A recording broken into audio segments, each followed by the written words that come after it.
The life of the cloistered, contemplative nun is a reminder to all Christian people of their fundamental vocation and their call to holiness and intimacy with God. Through prayer, especially the celebration of the liturgy and their daily self-offering, the nuns intercede for the whole people of God. A contemplative monastery is a gift from God for the local church to which it belongs. Representing the prayerful face of the church, a monastery makes the church's presence more complete and meaningful in the local community. The specific mission of the contemplative vocation, then, is to undertake, cherish, and promote what is most deep in the life of the Church.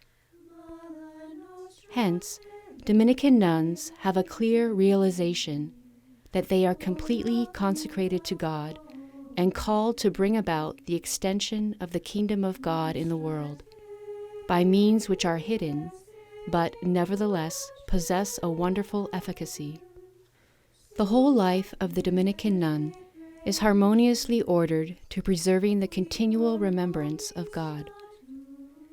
The monastery, with its distinctive architectural form, is intended to create a space of separation, solitude, and silence, where God can be sought more freely in a life not only for Him and with Him, but also in Him alone.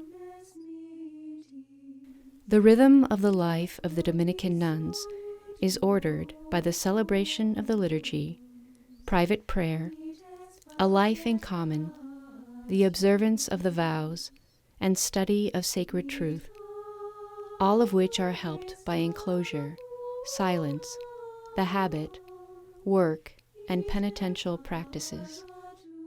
7 times each day, the nuns gather together as a community to unite themselves with the universal Church, on earth and in heaven, to chant the prayer of the divine office, which is the prayer of Christ to the Father.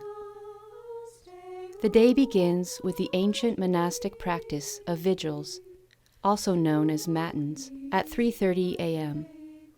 The nuns return to chapel every 3 hours throughout the day to worship and glorify God, and to pray for the needs of the Church. The last canonical hour of the day is Compline, night prayer, which ends with the Dominican tradition of chanting the Salve Regina, by which the nuns entrust themselves and the whole world to the protection of the Blessed Virgin Mary. In addition to liturgical prayer, the nuns devote 2 hours each day to private prayer and Lectio Divina.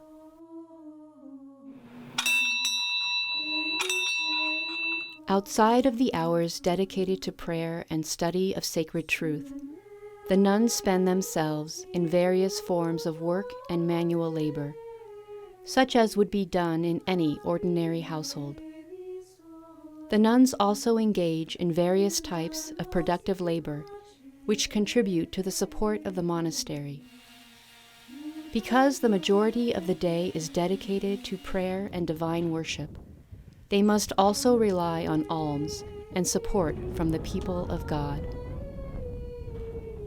The nuns live a life in common, one in mind and heart, a reflection of the life of the Trinity. Although they spend most of the day in silence, each evening before the last canonical hour of the day, they gather together for a period of recreation, where mutual understanding and sisterly communion are fostered among the nuns.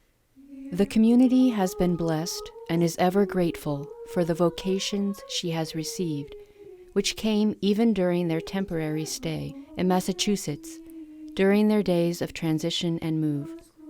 And God continues to send those young women who desire to live a life radically for God alone.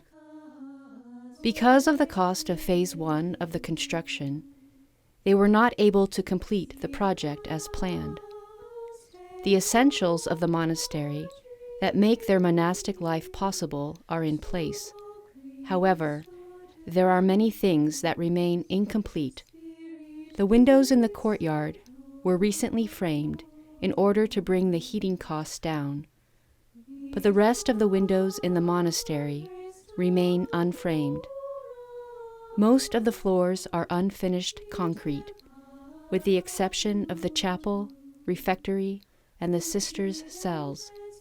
The basement area, destined for separate workrooms, at present remains a single open space used for the laundry, the temporary library, music and liturgy preparation, artwork, storage needs, and maintenance supplies. Phase 2 of their construction will include the permanent chapel, living quarters for a resident chaplain, several guest rooms, parlors for visitors, and a much-needed expanded refectory, nuns' dining room. Included also will be renovation of their present temporary chapel and parlor area, which will be changed into the library, chapter hall, and classroom. Withdrawn from the world, in silence, through a hidden life of prayer, study, fasting, and penance, the nuns of St. Dominic's Monastery joyfully offer themselves in sacrifice for the salvation of souls. In every aspect of their lives, spiritual and temporal, the nuns have been supported by the Church and the local community from the earliest days to the present.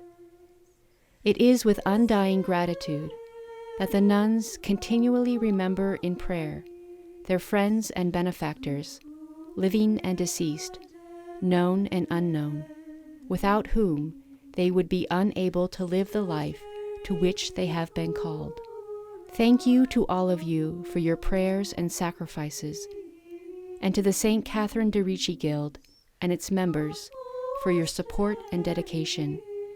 The Dominican nuns entrust themselves to you and are grateful for all you have done and will continue to do for St. Dominic's Monastery.